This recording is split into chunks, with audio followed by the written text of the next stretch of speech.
Hola, ¿qué tal? Buenas tardes. A nombre de GBA Consultoría y Capacitación y de la contadora Ángeles Mandujano, quien es la directora de este programa, les doy la más cordial bienvenida a una emisión más del programa de radio vía internet Los Mejores Fiscalistas de México. En esta ocasión, hablando del tema, la responsabilidad del contador público en la planeación del cierre fiscal de las personas morales, hoy nos acompaña el contador público Francisco Cárdenas Guerrero, de quien me permitiré dar una breve reseña de su trayectoria profesional. Es contador público egresado de la Escuela Superior de Comercio y Administración del Instituto Politécnico Nacional. Cuenta con la maestría en contabilidad con especialidad en impuestos en el Colegio Superior de Ciencias Jurídicas. Otros estudios de posgrado con los que cuenta son el diplomado en impuestos en el Instituto de Especialización para Ejecutivos, el diplomado en Seguridad Social e Infonavit en el Centro de Estudios Fiscales y Administrativos. Ha sido expositor y conferencista en cámaras y organizaciones profesionales al interior de la República, entre las cuales se encuentran Secretaría de Hacienda y Crédito Público, Instituto Mexicano del Seguro Social, Servicio de Administración Tributaria, Colegio de Contadores Públicos, Cámara de Comercio de la Ciudad de México, GBA Consultoría y Capacitación, Líderes de Desarrollo Empresarial, Colegio Superior de Ciencias Jurídicas, Campus Ciudad de México, Tribunales Colegiados de la Ciudad de México, Colegio de Notarios del Estado de Veracruz, Universidad Autónoma de Guerrero, Instituto de Estudios Superiores del Colegio Holandés, Universidad Anáhuac en el DF y Jalapa. Así también ha sido maestro invitado a nivel posgrado y licenciatura en diversas universidades en los estados de México, Hidalgo, Guerrero y Veracruz. Ha sido socio director del Centro Profesional de Capacitación Fiscal SC. Ha fungido como asesor contable y fiscal en diversas empresas. Ha sido perito. Actualmente se desempeña como asesor fiscal independiente y es director de su propia empresa. Actualmente es catedrático de la materia de Impuestos sobre la Renta 1, en la maestría de Impuestos impartida por GBA Consultoría y Capacitación. Y en esta ocasión los dejo en la conducción del licenciado Juan Coronel Martínez. Muchas gracias. Buenas tardes tengan todos quienes nos escuchan y nos ven por internet. Y pues bueno, antes que nada, muchas gracias por estar aquí. Francisco, buenas tardes, muchas gracias. Buenas tardes, Juan. ¿Cómo has estado? Bien, muchas gracias. Bueno, pues hoy vamos a hablar de un tema que para mí como abogado me cuesta trabajo entender por qué la necesidad de abordarlo cada año, tú me conoces. Pero en esta ocasión y después de convivir contigo durante muchos años, pues he encontrado algún sentido abordar el tema que nos ocupa el día de hoy, que es la importancia y la necesidad de programar un cierre fiscal. Bajo esa vertiente, pues bueno, yo quiero que nos platiques, vamos a empezar por platicar, si realmente existe o por qué la necesidad de programar un cierre fiscal y en su caso, si esto o esta programación es lo mismo para una persona física que para una persona moral. ¿Qué nos puedes platicar, Francisco? Pues antes que nada, gracias, Juan, gracias por estar aquí en esta entrevista, muchas gracias. Y mira, yo creo que si bien es cierto que cada año estamos con estos cursos de cierre fiscal, creo que debemos insistir en que se siga manteniendo esa oportunidad de platicar con los contadores, porque esto tiene que ser algo en lo cual debemos de insistir. Pero permíteme que te interrumpa. Sí. ¿Nada más el contador o también es importante para el propio contribuyente? No, sí, para el propio contribuyente, pero quiero decirte que aquí la labor que yo busco hacer énfasis es en la del contador para que le transmita al contribuyente. Okay. Y precisamente uno de los puntos más importantes con lo que yo quisiera empezar es la comunicación efectiva que tiene el contador con el contribuyente, que desde ahí estamos mal y desde ahí empiezan los problemas porque no le damos a conocer al contribuyente cuál es la importancia de ese cierre fiscal, sino que ya cuando estamos presentando o por presentar la declaración anual es cuando dices, caray, ¿por qué no me avisaste que tenemos una utilidad muy alta? Ok, entonces partiendo de esta primera premisa que tú planteas, Francisco, y antes de entrar ya en materia, entonces ¿tú consideras que debe de haber una fecha idónea para empezar con la programación del cierre fiscal? Sí, claro, debe de ser entre mediados de noviembre y finales de noviembre más tardar. O sea que ahorita es el momento ideal para hacer la planeación. Pero te digo, mira, el problema que tenemos es que como cada año se repite, piensas que cada año vas a venir a un curso o vas a ver en un curso lo mismo. Así es. Y lo que vemos en los cursos es lo que vamos a ver tú y yo al final, que es que los ingresos, que las deducciones, eso es lo que vemos en un curso y está bien que lo veas en el curso, pero más que eso, tenemos que hacer conciencia de la comunicación. ¿Y a qué me refiero con la comunicación? Déjame comentarte a qué me refiero con esto. ¿Tú sabías que el último en enterarse, por ejemplo, cuando hay una demanda de parte del contribuyente hacia sus clientes, el último en enterarse es el contador? Sí. ¿Tú sabías que, por ejemplo, el filtro principal, y bueno, esa pregunta es muy obvia hacértela a ti, pero porque lo has vivido, más bien te diría, tú nos vas a dar tu experiencia también. ¿Cuántas veces nos hemos encontrado en la práctica con que la contabilidad es la que detona las revisiones por parte de la autoridad? Sí, tú sabes bien que una de las cuestiones que más, en los últimos años más he abordado yo, es la necesidad de contar con una adecuada contabilidad.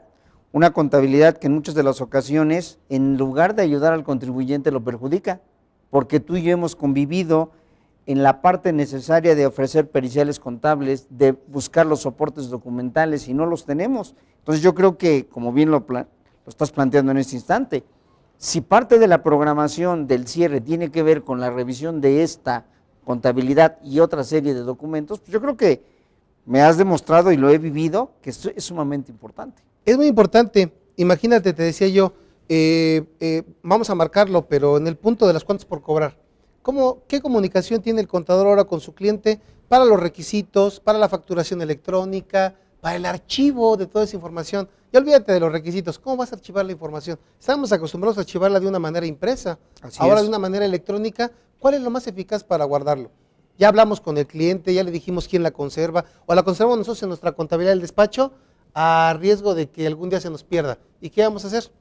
O cobranza. ¿Y cobranza cómo debe de actuar? Porque antes manejábamos que 3, 4 colores de las facturas, ¿no? Cobranza, cliente, contabilidad. Ahora, ¿cómo las distribuyes? ¿Cómo le haces para el control interno? ¿Cómo divides un archivo cuando una parte es electrónica y otra es en documento? ¿Cómo lo puedes hacer? ¿Cómo los llegas a relacionar? ¿Cómo llevas el control de que dónde está, cómo ubicas dónde está lo electrónico para después ir al soporte documental? Y ahora tenemos un electrónico y tenemos un PDF con la información, que a lo mejor igual y te vas a acostumbrar tú a guardar el PDF porque es el que le entiendes y el XML es el que realmente debes de guardar. Entonces hay que hacer énfasis con esto, con el departamento de cobranza, y te pongo otra bien sencilla y ahí lo vamos a ir detallando. Las condiciones de pago. La factura no dice en cuánto tiempo me van a pagar. Y luego la ley me dice, oye, si en el término de un año, contado a partir de la fecha en que fue exigible la deuda, no se logra el cobro, puedes hacerlo deducible por incobrable cumpliendo ciertos requisitos. Oye, ni fecha tiene la factura de cuándo se debe de cobrar. De la exigibilidad. Mucho menos tienes un pagaré, mucho menos tienes una letra de cambio, o a lo mejor tienes un pagaré aquí de esos que vienen impresos en la propia factura. En las formalidades. Y que te firmó el almacenista, ¿de acuerdo? Entonces, ¿dónde está la política para decir, oye, sí ponle, o a lo mejor vamos a tener que ir con un juez a que se delimite la exigibilidad? O exigirla, ¿no? Bajo los cualquier lineamientos que prevé la ley, dependiendo del tipo de cuenta por cobrar. Exactamente. Entonces, ¿cómo? Pues con la comunicación. Primero vamos a ir cerrando círculos. Con la comunicación. Pregúntale a tu cliente que te deje platicar con el departamento de cobranza para ver todo esto. Que te deje platicar con el departamento de cuentas por pagar. Hoy tenemos cuentas por pagar que no existen en la contabilidad. Y es clásico que escuches si tú lo has escuchado. Pues ya venía desde hace 3 años, ya venía desde hace 4 años. ¿Y qué hacemos? ¿Cómo las cancelamos? ¿Contra ingresos? Entonces tenemos que tener bien ubicado en esa parte nuestra contabilidad y yo hablo de la comunicación en ese primer punto y ahorita nos pasamos a otro. Y sigo con la comunicación, los almacenes. ¿Cómo se involucra el contador? En los inventarios, en el control de inventarios, en las salidas de almacén de los inventarios, en la evaluación de las salidas de almacén de los inventarios. ¿Dónde está el contador para decir, no me vayan a determinar por diferencia los inventarios? Yo quiero que haya un control, un sistema. O sea, todo eso tiene mucho que ver y después, cuando ya tú tienes que presentar la declaración anual, tú eres el que afinas el número. Entonces, tú eres el que debes de conocer toda la historia de la empresa, más tan solo la propia empresa, Juan. Oye, no conoces a veces la empresa, ¿ves? Oye, puede haber exenciones, reducciones de impuestos, y no conocemos la empresa, y por no conocer la empresa, y su régimen fiscal está equivocado. Entonces, hay que partir de un orden. Comunicación con todos los departamentos involucrados, que te puedo decir que prácticamente la contabilidad se involucra con todos, ¿eh?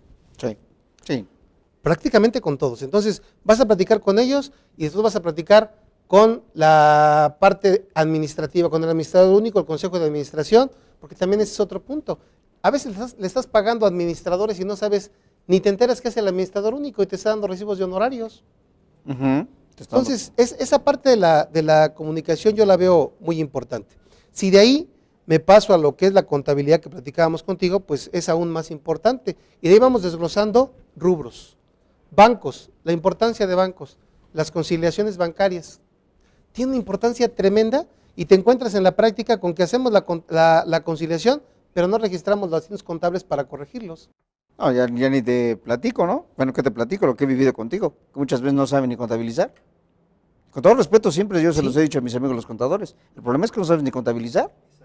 No conoces la operación, no conoces el acto jurídico y mucho menos vas a poderlo plasmar. Y yo creo que ese es un problema, no es que no sepa contabilizar, no entiende la esencia de la operación o de la actividad en turno y después plasmarla en contabilidad y buscar el soporte documental es donde empiezan los problemas. Exactamente, y sabes que uno de los objetivos de la contabilidad es precisamente la información. Sí. Entonces esa información debe de ser una información veraz, oportuna, que te permita tomar decisiones, no una contabilidad histórica, que te explique qué fue lo que pasó, no, que te diga qué pasó, que te diga qué está pasando y que te permita dilucidar qué pasará. Esto es lo que ustedes, a ver, sácame una duda, y nosotros, a todos los que nos están escuchando, precisamente esa es la importancia de las empresas grandes. ¿Ves? Cuando yo he convivido con empresas muy grandes, precisamente la importancia de un cierre, preparar un cierre, es lo que me permite, ¿no? Aparte de la contabilidad, ver qué no se hizo, qué se hizo y cuál es el proforma del siguiente año. Exacto, porque estás planeando este cierre, pero a la vez también te sirve para preparar el cierre del año siguiente. ¿Cómo te va a ir? ¿Cómo podemos, por ejemplo, planear un cierre diciendo, vamos a bajar la utilidad? Suponte que lo pudieras hacer aplicando, no sé, todos los lineamientos que la ley tenga. Algún importante que pudiéramos hacer. Un estímulo fiscal, lo que tú quieras. Y bajas la utilidad. Nuestro coeficiente de utilidad va a ser pequeñito, ¿está bien? Y el impacto del YETU. No vas a pagar impuesto a la renta y vas a pagar YETU. Ok, está bien. ¿Y qué tal si en ese inter, cuando empiezas a ver la planeación del año siguiente, te das cuenta que van a comprar un inmueble que cuesta X millones de pesos y que con eso ya no vas a pagar YETU? Entonces, ahí tu planeación va a ser en el sentido de decir, baja el coeficiente de utilidad, no me interesa pagar poco impuesto a la renta porque no voy a pagar YETU. Entonces, esa parte es fundamental para que hagas la planeación. Vamos a ir a la planeación, pero te vuelvo a insistir, ¿hasta dónde está la responsabilidad del contador? Tú dices, ok, también el contribuyente, y tiene mucha, y es la principal responsabilidad del contribuyente, pero yo me refiero a mí como contador, ¿cuál es mi responsabilidad? Mi responsabilidad es entregar una información oportuna, adecuada, veraz, que te permita tomar decisiones, como lo decía hace ratito. ¿Y cómo te voy a dar una contabilidad de esa manera si no conozco tu operación? ¿Cómo te voy a dar una contabilidad así si no tengo comunicación contigo? Bancos, te decía, ¿cuántas veces velo en la práctica en rojo? Bancos en rojo. En bancos o tienes dinero o no tienes dinero. No tienes dinero. En el estado de cuenta no va a venir un sobregiro, a menos que tengas una línea de sobregiro, ¿estás de acuerdo? Pero si no hay sobregiro, tú en tu estado financiero debes de presentarlo en ceros y debes considerar como pasivo el sobregiro. Tan solo ahí te estoy demostrando un punto en donde te digo, yo sí te estoy informando bien, en bancos no hay nada y debes tanto. Eso es muy diferente a que te diga, en bancos tienes menos 40,000 pesos. Se ve nada más tan solo en la pura información que te estoy proporcionando, cómo la puedo transgiversar.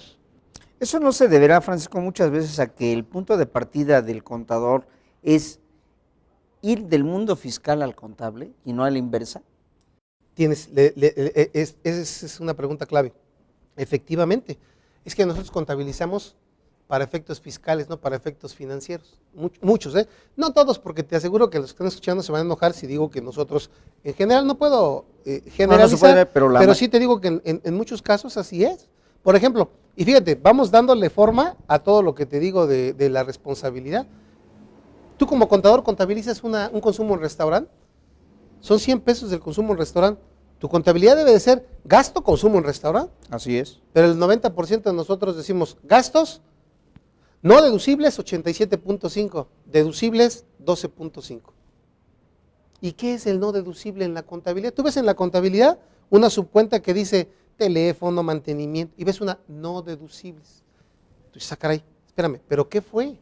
Que para efectos fiscales no tenga consecuencia es diferente, pero financieramente no deja de ser consumo en restaurantes, no deja de ser viático, no deja de ser la subcuenta que tú quieras. Entonces ahí es donde te digo, pero tú nos preguntas a nosotros, ¿por qué contador? ¿Por qué lo haces así? Pues porque ya en la declaración anual ya es bien rápido, sacar la información es muy rápida y ya concilio rápidamente y presento mi declaración. Sí, pero ¿dónde están las repercusiones que tiene la utilización de esa cuenta? ¿Qué tipo de no deducible es? No deducible que resta para la UFIN, deducible que resta para la UFIN, no deducible que se te puede considerar dividendo ficto. Ahí están las implicaciones y ahí está la responsabilidad del contador. Oye, empresario, ¿cómo lo presentamos? Y seguimos con la misma tesitura, en deudores. Tú sabes que los préstamos a socios accionistas se pueden llegar a considerar dividendos ficticios. Así es. Entonces, oye, en la contabilidad, yo le puse a la póliza gastos por comprobar. ¿Cómo lo contabilizó el contador? Si el contador dijo en la contabilidad deudores, préstamos, pues él solito está diciendo que es un préstamo. Yo nunca le dije como empresario que era un préstamo. Yo le dije que era dinero para poder erogar por cuenta de él. Bueno, y no le traje el comprobante.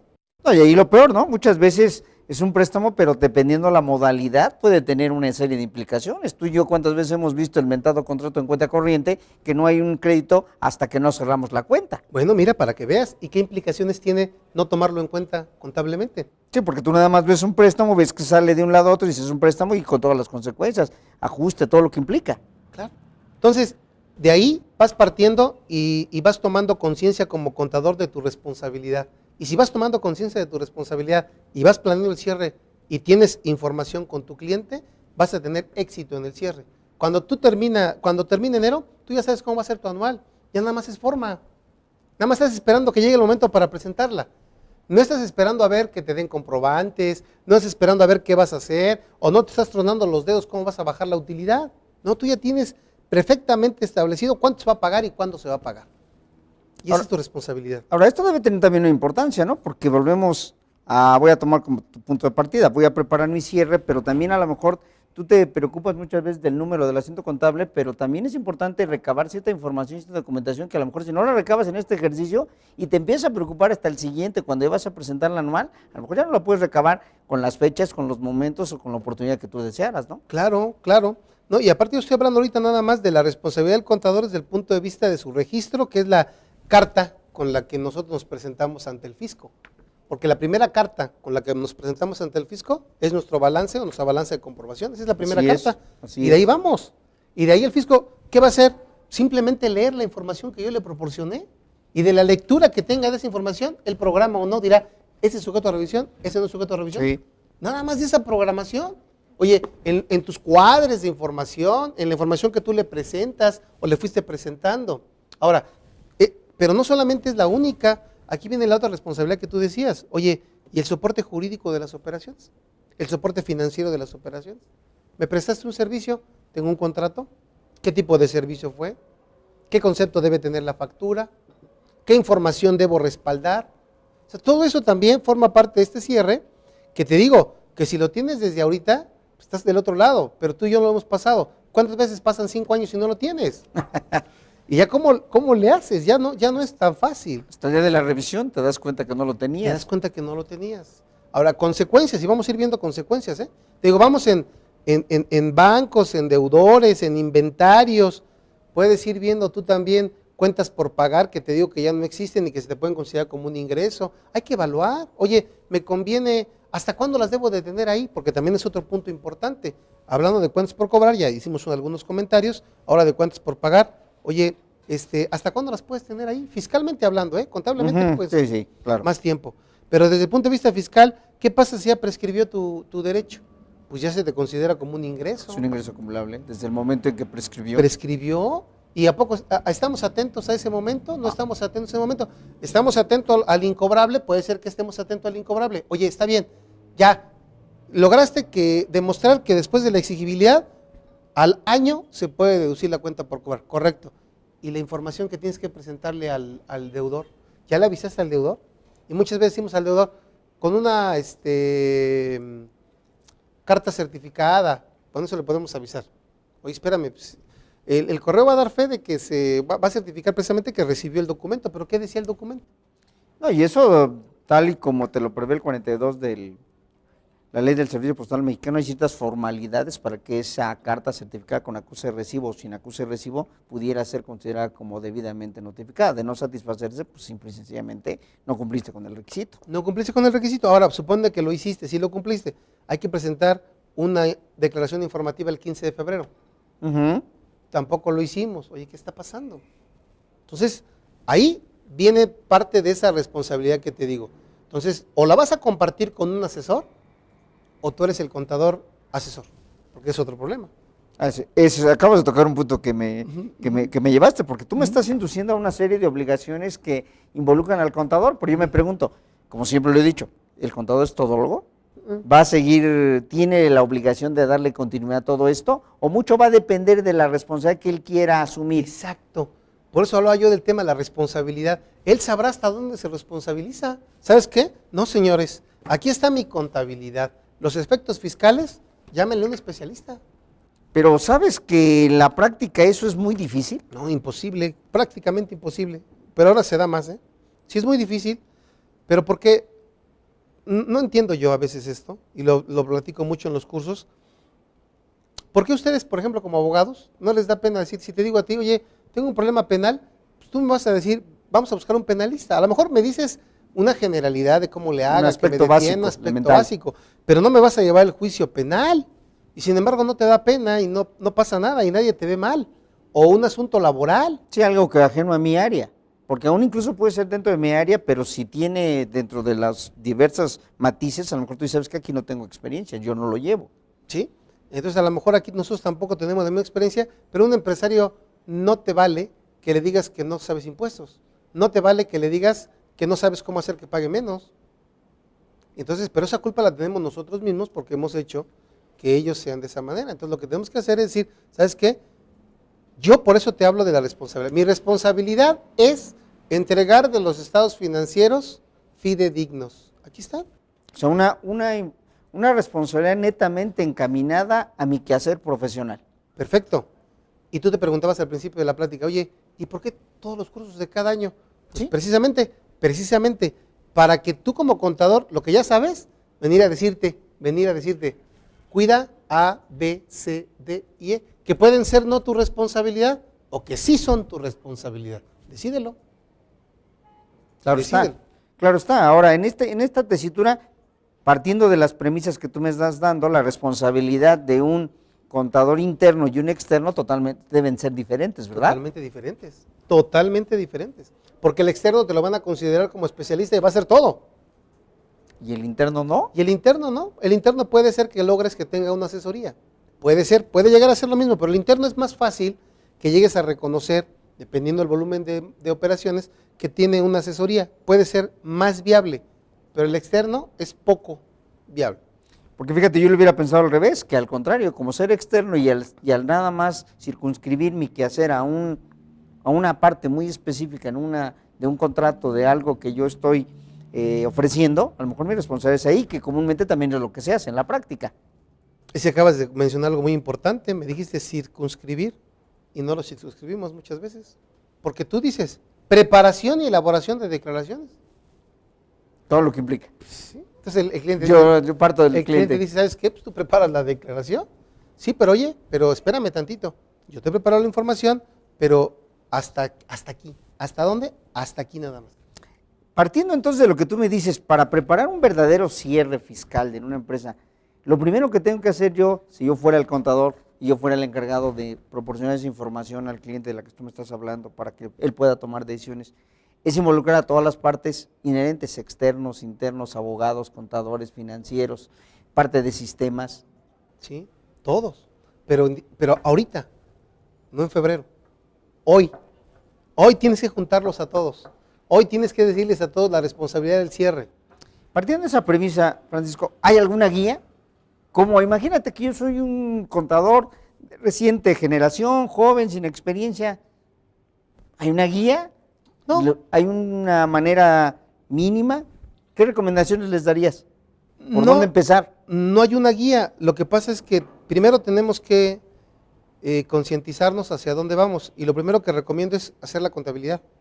Es lo primero que te Conocer a tu recomiendo. cliente y hacer la Conocer contabilidad. a tu cliente y hacer la contabilidad. Punto. O sea, tú haz tu contabilidad bien. Olvídate de lo fiscal. Ahorita. No, sí. Olvídate ¿Por de qué lo nos fiscal. vamos a meter ahorita en cuestiones adicionales? Olvídate de lo fiscal. Tú nada más hazme tu contabilidad bien, que yo pueda tomar decisiones con tu información, que yo sepa cómo está mi empresa con tu información. Una vez que tengas eso, entonces ya, si tu responsabilidad como contador es preparar declaración, entonces yo sí te recomiendo que vayas a un curso donde te puedan ir orientando hacia dónde tienes que ir ya con tu contabilidad depurada. Ok. Ahora sí, ya tienes tu contabilidad depurada, ahora sí podemos entrar en materia y te digo, vámonos a lo fiscal y te digo, cuida esto de ingresos, cuida esto de deducciones, cuida esto de inventarios, ya específico. Ok, entonces partiendo de esto, voy a tratar de ver si te estoy siguiendo. Cuando me hablas de tener mi contabilidad preparada, es una contabilidad con un enfoque más financiero que fiscal. Totalmente. Solo financiero. No te metas ahí en lo fiscal todavía. Sí, por eso. Dile tú al contador, dile, espérame, todavía no te metas en eso. Sí, es que yo ahora lo veo del lado como empresario, olvídate de mi calidad de abogado, yo lo veo como empresario que precisamente lo que quiere es una información para saber cómo voy a cerrar, cómo vengo, que mal, que bien, yo lo sé. Un empresario más o menos claro, sabe. Claro. Pero ese es el problema, Juan. Fíjate, acabas de tocar un punto muy importante. Como él lo sabe, ya no le interesa lo que le entreguen en la contabilidad. Ese es un punto al que quería decirte, porque muchas veces, fíjate, eso es lo importante, muchas veces la experiencia me ha enseñado, siendo miembro de consejo de algunas empresas, que la contabilidad cuando nos proyecta estados financieros al empresario como que ya no le interesa, porque él conoce su negocio. Sería muy absurdo, solo cuando ve algo muy raro, entonces sí llama la atención. Y ese enfoque nos ha llevado a que muchas veces el contador cuando expone lo que se proyecta, tiene un enfoque más fiscal, que financiero. Exacto. Entonces, primero tenemos que buscar en dónde estamos parados. Oye, porque por muy fiscal que lo querramos hacer la parte, el negocio, pues primero debe ser negocio. Primero hay que ver si es negocio o no es negocio. Y hasta ahí, después ya vas a poder ver repercusiones fiscales. Ahora sí, ¿sabes qué? Mira, esta cuenta de bancos te puede traer esta repercusión. Esta cuenta de deudores, que ya la contabilizaste bien, ahora sí, yo me iría a un segundo punto. Ahora sí contabilizas ya con más experiencia dirigiéndote a quién va a leer esa información. Déjame explicarte. No es lo mismo que yo te entregue un balance para ti como empresario, que yo le entregue un balance al banco. Así es. O que yo le entregue un balance a un acreedor. O que yo le entregue un balance al fisco. Eso es lo que vamos. Así es. Entonces ahí hay formas de presentación. Tú no vas a cambiar la contabilidad, no estás alterando la contabilidad. De ahí la terminología de los balances, ¿no? Exacto. De los tipos de balances. De los tipos de balance, exactamente. Y hacia quién va dirigido, cuál es el objetivo que él busca con esa información, cuál es el objetivo que busca el fisco, y ahí sí decir, oye, estas cuentas deben de manejarse de tal o cual manera. Y ahí sí nos vamos ya al ámbito fiscal, a ver ingresos, deducciones, etcétera. A ver, Francisco. Vamos a partir, vamos cerrando, como bien lo apuntaste. Ya nos dijiste que es muy útil, que es necesario partir de una contabilidad con un enfoque financiero para de ahí poder tomar decisiones hacia el mundo fiscal. Si tú me dices que hoy es momento, a mediados de noviembre, es un tiempo idóneo para empezar a preparar esta información, más o menos esta preparación de información para poder tomar decisiones, digamos, ya en el mundo fiscal, que muchas veces es lo que le preocupa al contador que viene a tus cursos. Así es. ¿En qué momento lo va a hacer? ¿En qué momento lo desprende? ¿Está enero? No. ¿En diciembre? No. ¿O paralelamente? Paralelo, tiene que hacerlo paralelo. De tal manera que él termina diciembre, termina con planeación, termina con contabilidad y termina casi con su declaración anual. Lo único que le falta es el tiempo que da la ley, la época de pago. Yo te hablaría como si fuera causación, ¿no? Sí, o sea que ya te dices, oye, no la puedo presentar en enero nada más porque simple y sencillamente la ley no me lo permite. En diciembre, digo, porque la ley no permite, pero yo lo podría presentar el 26 de diciembre, ya no hay nada. Nosotros ya no tenemos operaciones ese día, ya estamos tranquilos, ya acabamos, ya cerramos. Y vamos a ver lo que planeamos en noviembre y lo que tenemos ya en el cierre definitivo. A ver si hubo alguna desviación y por qué fue. ¿Y todavía estás de acuerdo conmigo en que mediados de diciembre todavía puedes hacer algo? Sí. Y eso que no te estoy combinando el cierre de salarios, que ese es otro boleto, pero es otra historia. Pero aquí, en lo que vamos, debe ser a la par. vas a la par. Y además, fíjate, nos faltó nada más una para concretarte lo que te decía de la responsabilidad. Y esa la hemos vivido tú y yo muchas veces. Y yo quiero compartirla. Las consecuencias y responsabilidad de nosotros como contadores también, por eso le llamé así el tema, de la no identificación de ingresos. Ok. ¿Con cuántos problemas nos hemos encontrado en la práctica? Infinidad. Infinidad de problemas. ¿Y todo por qué? Por un asiento contable. Así es. ¿Por qué? Porque no identifico el depósito bancario con la factura que estoy considerando como pagada o cobrada. Y eso trae como consecuencia que la autoridad, al no tener identificado plenamente los ingresos, me considere como ingresos las ventas contables y lo que tengo depositado en contabilidad, dando como resultado una duplicidad en los ingresos. Y ha llegado a triplicarla. O hasta triplicarla, como ya lo platicaremos en relación a también omisión de compras o compras no registradas o registradas indebidamente, o incluso hasta dividendos fictos por utilidades presuntas. Así es. Bueno, pues imagínate tú, ¿cómo te sentirías tú como profesionista a sabiendas de que por esa mala o por ese descuido, llámale? Se llama impericia. Así es, o ya correctamente, por esa impericia, traiga como consecuencia un crédito fiscal de esa naturaleza, Juan. Fíjate que el problema está, yo creo que mucho tiene que ver porque en México no se ha desarrollado mucho el terreno de la responsabilidad de nosotros como servidores públicos, como servidores profesionales, como profesionistas. Como que el cliente muchas veces lo que quiere ya nada más salir del problema en el que se está involucrado, pero como que ya no voltea hacia nosotros como unos profesionistas desde el punto de vista de nuestra impericia. Así es. Yo creo que si nos encontráramos con ese tipo de circunstancias, pondríamos un poquito más de cuidado en lo que hacemos, porque muchas veces es lo que pasa. Me he encontrado en la práctica que muchos me dicen, no pasa de que me corran, no pasa de que ya no me quiten la cuenta. Fíjate. Y eso no puede ser.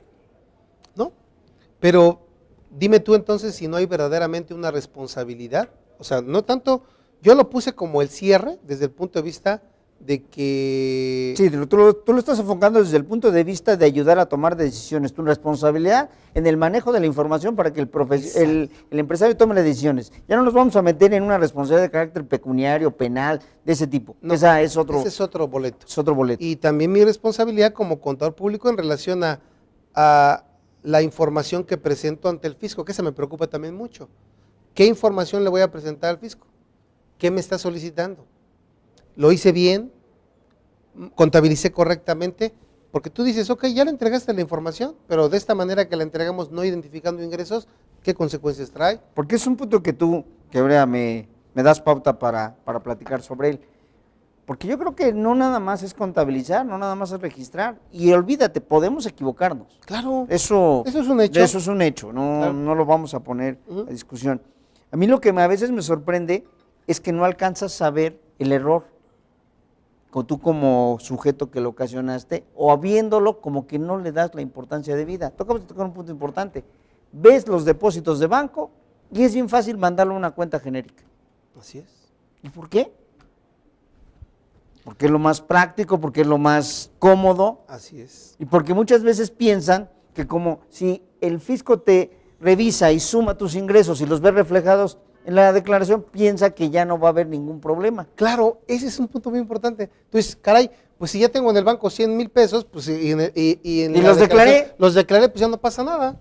Se te hace como que un poquito imposible que puedan reclamarte algo o decirte que estás mal. Así es. O sea, como es una cosa muy evidente, ¿no? Pues, ¿cuál omisión? En el ejemplo que tú manejas, ¿cuál omisión? Y no se acuerdan que en términos del artículo 59 del Código Fiscal de la Federación hay presuntivas de ingresos con base en omisión de ingresos no identificados, con base en depósitos no identificados, con base en ventas no registradas. Bueno, pues entonces nosotros lo que hacemos en esta parte de cierre es tratar de abrir los ojos hacia este tema y decir, cuida esto.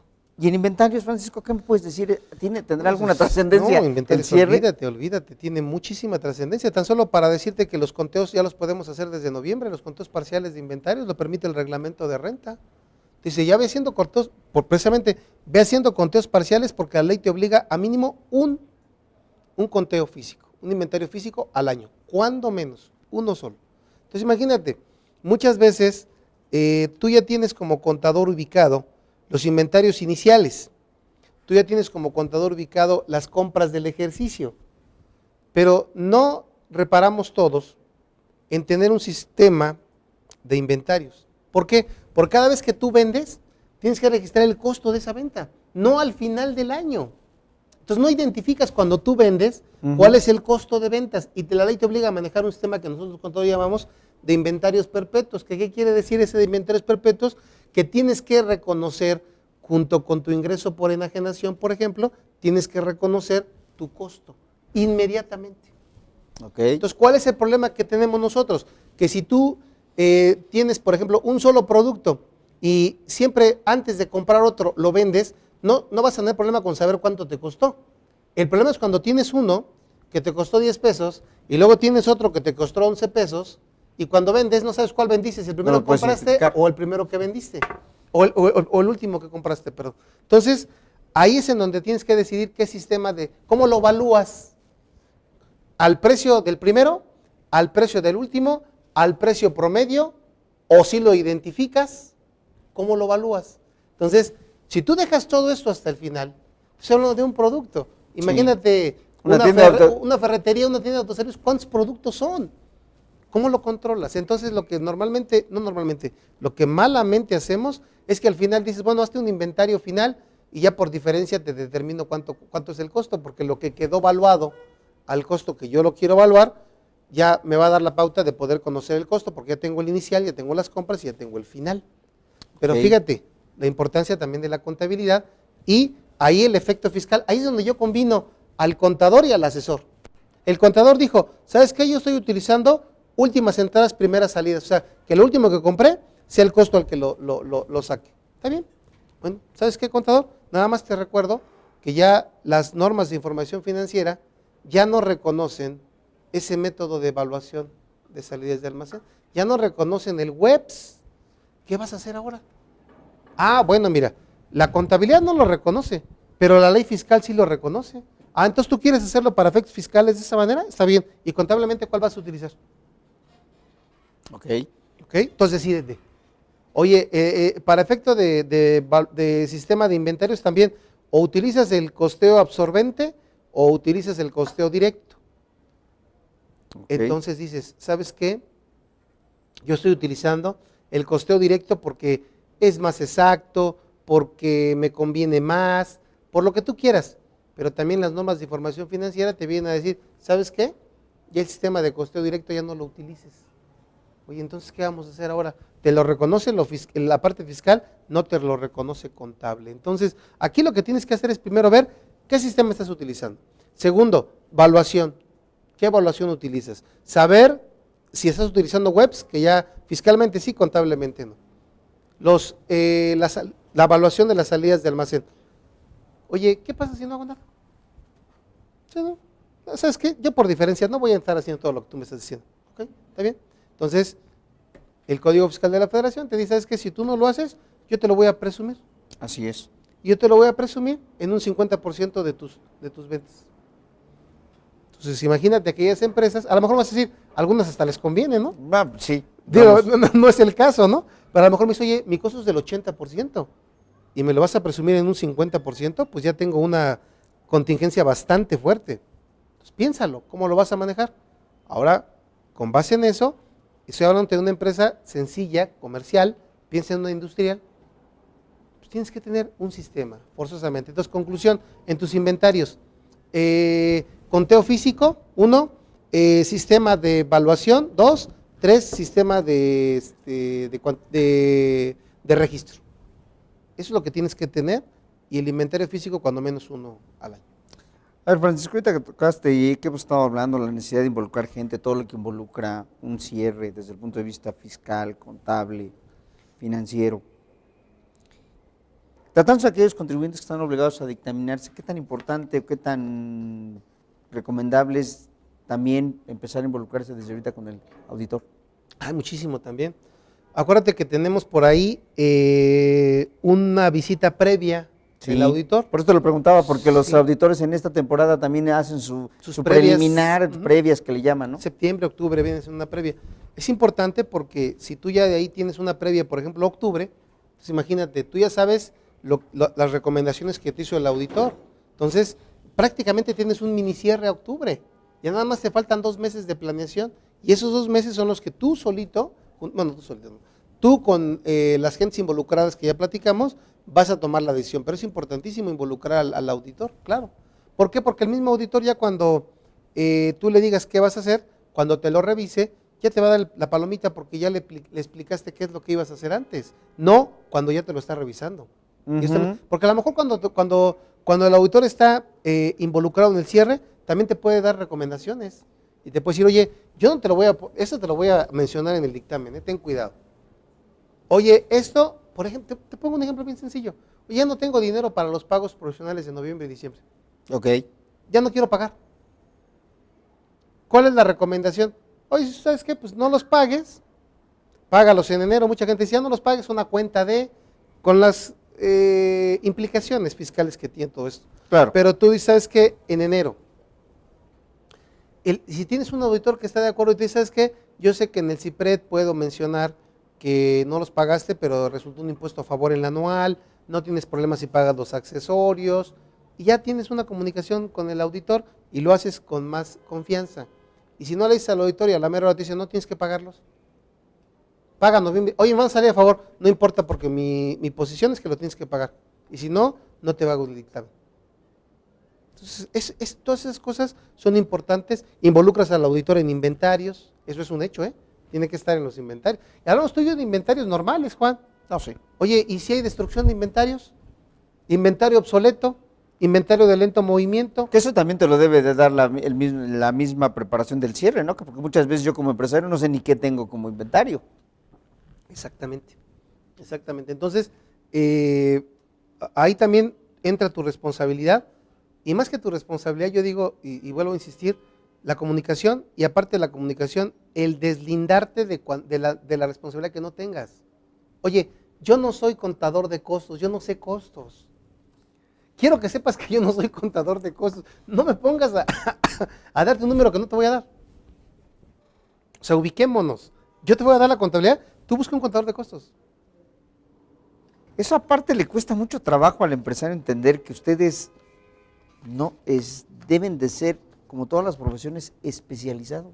Claro, pero nos cuesta trabajo porque yo te he dicho en muchos cursos y a ti en lo personal, a todos los contadores nos pusieron un chip, a todos, o sea, escuelas públicas, privadas, porque ya dirías tú, pues las escuelas públicas, pues igual a todos nos lo pusieron, pero las privadas también yo lo veo. Nos pusieron un chip, Juan, a nosotros los contadores, en donde nos dijeron, la palabra no sé, para ti no existe. Entonces, tú compruébalo. Compruébalo. ¿Sabes qué? Oye, ¿qué pasa con esto? Te lo dice el contador. ¿Cómo te explicas tú que un contador, que un empresario le diga al contador que le prepare y que le diga qué hacer con un trabajador que va a despedir? No, te puedes ir a los extremos. Yo nunca me he parado en una junta de conciliación y hay contadores que los litigan y me lo dicen. Cualquiera puede litigar, no se necesita ni ser abogado. Yo me da mucha risa porque digo, oye, yo ni siquiera siendo supuestamente abogado que debería conocer el procedimiento, no me atrevo a pararme en una junta. Velo. Bueno, es más que te platico a ti, ve un recurso de revocación. O sea, bueno, que sí está bien. Yo no digo que no tengas preparación, tú estás preparando ahorita gente de maestría y le estás enseñando a hacerlo, pero de que me enseñes y yo sepa hacerlo, a que yo crea que tengo todos los elementos para poder hacerlo es diferente. No, eso. La preparación es distinta. Una cosa es que yo te pueda decir a ti, ¿sabes qué? Nos vamos por revocación y que tú y yo platiquemos en el mismo lenguaje, y otra cosa es que yo me tome una atribución que no me toca. Ok, a ver, Francisco. Yo creo que ya hemos hablado mucho, hemos ido de allá, del financiero, a todo lo demás, pero si nosotros pudiéramos, yo te lo preguntaría, si yo fuera empresario, fuera el contador que estoy escuchando esta plática, ¿qué recomendaciones me estarías dando para antes, después y durante la preparación al cierre? Ponte en los dos terrenos, el contador que lo va a hacer, que de ese ya hemos platicado mucho, pero también háblame un poquito de a mí como empresario. ¿Qué te puedo recomendar? ¿Qué me puedes ayudar? Porque muchas veces yo como empresario, incluso a lo mejor mi contador no está habituado a esto, a lo mejor yo tengo que inducirlo. Claro, claro. Bueno, yo lo dividiría en tres partes. Una, en la parte de cuidar los ingresos acumulables para ver cómo vas a cerrar. ¿Cómo cuido los ingresos acumulables? Tú tienes un presupuesto de ventas. Sí. O tienes que tener cuando menos previsto cuánto vas a vender o qué prestación de servicios vas a hacer. Entonces, aquí lo importante es ver, ¿los puedo diferir o tienen que acumularse en este año? Entonces, depende de la actividad a la que te dediques. A lo mejor puedes diferir. ¿Cómo puedes diferir? Me dice, ¿sabes qué? Yo pienso vender entre noviembre y diciembre un producto al público en general y les voy a dar 13 meses para que me paguen. Pues entonces te recomendaría enajenaciones a plazo para que acumules al cobro y no cuando factures. Okay. Oye, yo puedo cobrar de mis partes relacionadas, puedo cobrar sin expedir comprobante, sin entregar mercancía Así y es. sin prestar el servicio. Así es. Bueno, pues ahí yo te diría, ¿sabes qué? Si tú logras hacer eso, te va a ayudar para el anual en los anticipos y en el pago a cuenta. Porque en el pago a cuenta acumulamos el total, no la cantidad que percibiste. Como conoces el total del precio, acumulas el total. Pero con esta disposición que es la regla, Es una regla miscelánea, por ahí es una regla miscelánea, es la regla libro 1 3.2.4. Esta regla miscelánea te permite llevar un registro de las cantidades cobradas total, cobradas parcialmente o anticipo. Y de tal manera que si tú cobraste un pago a cuenta, eran 200 y cobraste a cuenta 70, normalmente acumularías los 200 Así en el es. anual. Si en este registro no expides el comprobante o no entregas o envías materialmente el bien o no prestas el servicio, acumulas el saldo del registro. Entonces, ya te permite diferir el ingreso. Entonces, ese es un punto muy importante, pero aparte va de la mano con deducciones, porque te permite diferir, pero te permite deducir el costo de forma estimada, en proporción a la cantidad que acumulaste. ¿Sabes qué es lo lamentable de esto? Que no aplica para los contribuyentes del artículo 19, es decir, contribuyentes que se dediquen a la celebración de contratos de obra. A ellos no la explica. Y yo creo que aquí es totalmente incongruente, porque precisamente a los que le debería de aplicar es a ellos, porque nosotros nos preguntamos muchas veces, oye, la ley habla de deducción del costo, está bien, pero ¿qué pasa cuando tienes un anticipo de una constructora en diciembre de 50 millones de pesos? ¿Cuánto deduces de costo? O sea, no hay una regla que te diga cómo lo puedes manejar. Oye, está el 36 para que lo estimes también. Sí, pero estimo presentando un aviso y estimo sin considerar mano de obra, etcétera, etcétera. A mí a lo mejor no me conviene. ¿Qué puedo hacer? Pues determinar el costo en forma también proporcional, porque el 45A de la ley de renta me dice, si acumulas por enajenación, también tienes derecho a deducir el costo. Entonces, aquí en ingresos, yo me permitiría decirte también otros dos en relación a tener cuidado.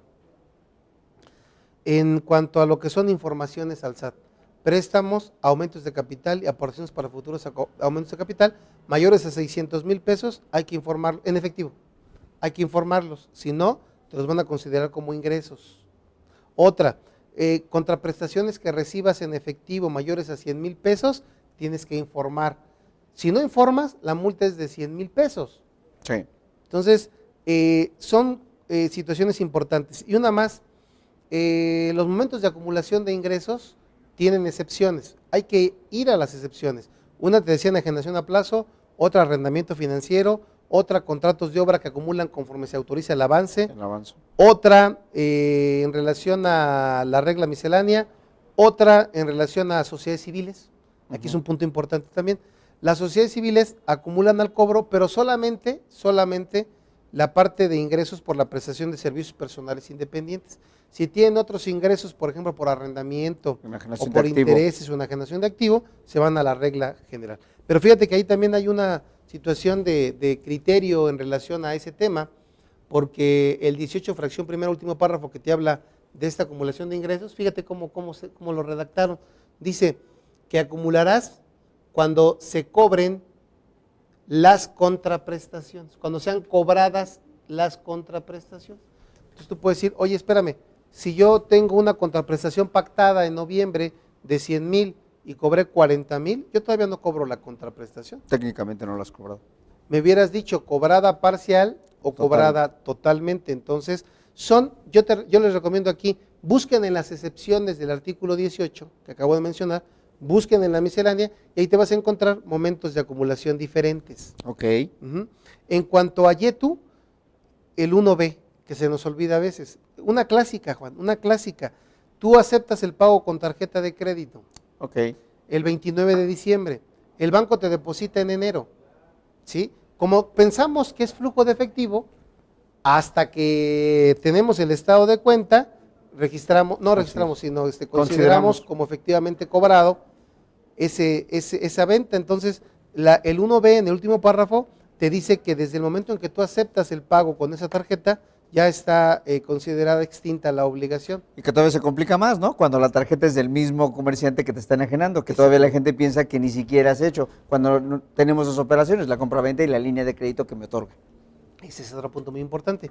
Pero ahí en ese punto, fíjate, en este tan solo, y vuelvo a retomar la contabilidad. ¿Qué asiento contable hiciste? Ah, no, pues es que yo registré la compra del equipo, IVA y aboné a proveedores la tienda. Ok, y luego pagué con la tarjeta. Ok, y luego cada mes que voy pagando la tarjeta, cargo a proveedores con abono a bancos. Ya estás mal.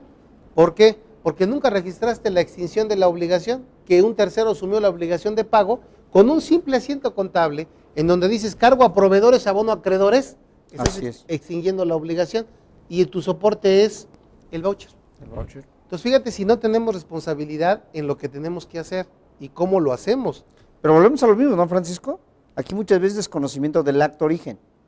Que siempre, si en algo siempre he dicho, y tú me conoces, que en algo de descargo les he dicho a los contadores, mejor pregunten antes de registrar qué fue lo que se hizo desde el punto de vista del acto. Bueno, ahí está la comunicación a la que nos referíamos al iniciar la charla, ¿ves? Pregunten. Ese es el problema que yo como contador cuando estoy contabilizando, me imagino lo que pasó, pero no pregunto lo que pasó. Ese es el problema, ¿sí me entiendes? O sea, tú me acabas de decir, oye, muchas veces incluso tú compras fíjate, bien sencillito, un ejemplo, bomba para gasolina, ¿sí? Entonces empiezas a ver y dejas al auxiliar que contabilice.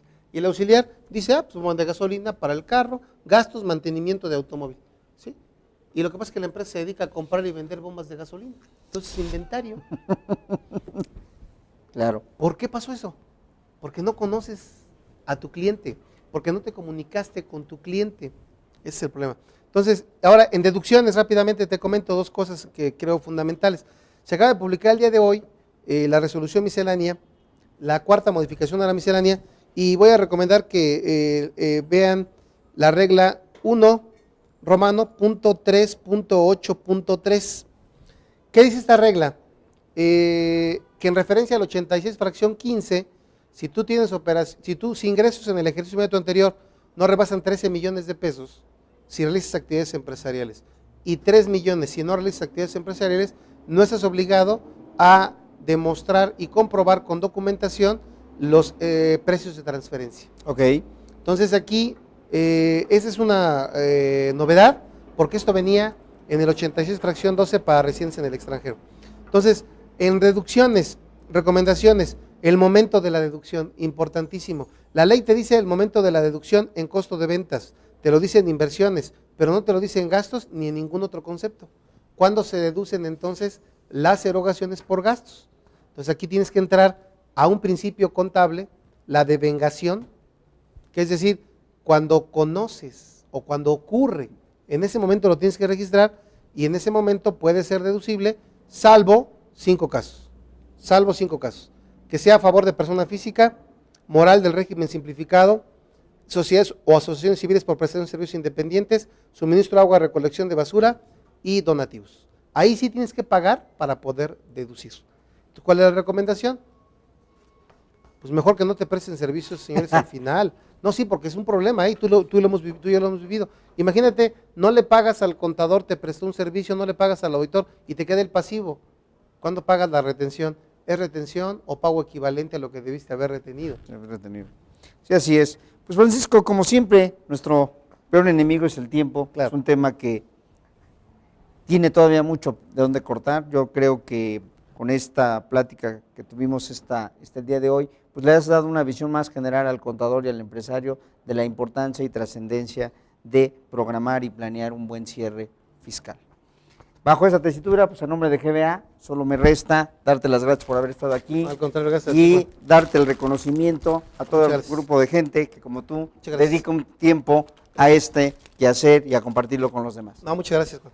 Gracias. No, gracias a ti. Gracias a ti. Y pues bueno, a nombre de GBA, de un servidor, solo nos resta dar las gracias por haber estado con nosotros compartiendo este tema en materia de cierre y esperamos contar con su participación en programas siguientes. Que tengan buena tarde. Muchas gracias, buenas tardes.